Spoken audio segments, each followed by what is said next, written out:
നമ്മളിന്നിവിടെ റെഡിയാക്കാൻ പോകുന്നത് കേര മീൻ കറി കേട്ടോ. അപ്പോൾ മീൻ കഷ്ണങ്ങളാക്കി ഇവിടെ വെച്ചിട്ടുണ്ട്. ഇതിലേക്ക് ആവശ്യമായിട്ടുള്ള ഇഞ്ചിയും വെളുത്തുള്ളിയും കറിവേപ്പിലയും വെളിച്ചെണ്ണ തിളച്ച് വന്നപ്പോൾ അതിലേക്ക് 1/2 ടേബിൾ സ്പൂൺ ഉലുവ ഇട്ട് കൊടുക്കുന്നുണ്ട്.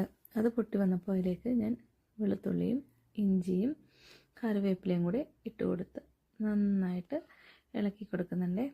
ഇതിന് ഒന്ന് ചെറിയൊരു ഗോൾഡൻ കളറായപ്പോൾ അതിലേക്ക് ഞാൻ 1/2 ടേബിൾ സ്പൂൺ മഞ്ഞൾപ്പൊടിയും കൂടി ഇട്ട് കൊടുത്തു. ഇനി ഇത് നന്നായിട്ടൊന്ന് മൂത്ത് വരുമ്പോൾ ഇതിലേക്ക് ഞാൻ 3 ടേബിൾ സ്പൂൺ കാശ്മീരി മുളക് പൊടി ആട്ടോ ചേർക്കുന്നത്. കാശ്മീരി മുളക് പൊടിയും നാടൻ മുളക് പൊടി കൂടി മിക്സ് ചെയ്ത് ഞാൻ വെച്ചേക്കണതാണിത്. അതും കൂടി ഇട്ട് കൊടുത്ത് അതിൻ്റെ ഒരു പച്ച മണം മാറുന്നവരെ ഇളക്കി കൊടുക്കാം. അപ്പോൾ ഇത്തിരി എണ്ണയുടെ കുറവുള്ളതുകൊണ്ട് ഞാൻ 1 ടേബിൾ സ്പൂൺ വെളിച്ചെണ്ണയും കൂടി ഇട്ട് കൊടുത്തിട്ടുണ്ട്. ഇനി ഇത് നന്നായിട്ട് യോജിപ്പിച്ച് നന്നായിട്ട് കരിയാത്ത രീതിയിൽ നമുക്ക് ഇളക്കി യോജിപ്പിച്ച് ഇനി ഇതിലേക്ക് നമുക്ക് പുളിവെള്ളം ഒഴിച്ചു കൊടുക്കാം. കുടംപുളിയും ആ വെള്ളവും കൂടി ചേർത്തിട്ടാണ്. ഇനി ഇതിലേക്ക് ആവശ്യമായിട്ടുള്ള ഉപ്പും കൂടെ ഇട്ട് കൊടുക്കാം. ഇനി കറി തിളച്ച് വരുമ്പോൾ ഇതിലേക്ക് ഞാൻ ചൂടുവെള്ളമാണ് കേട്ടോ ഉപയോഗിക്കുന്നത്.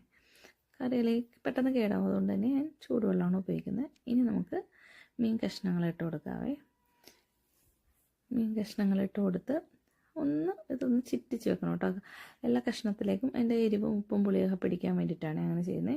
ഇത് നമുക്ക് അടച്ച് വെച്ചൊന്ന് തിളപ്പിക്കാം.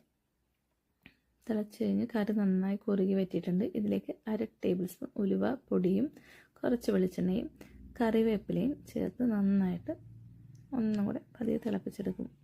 ഈ കറി ഒരു 4 ദിവസം പുറത്തിരിക്കും കേട്ടോ. നല്ല ടേസ്റ്റി ആയിട്ടുള്ള കറിയാണ്. എല്ലാവരും ട്രൈ ചെയ്ത്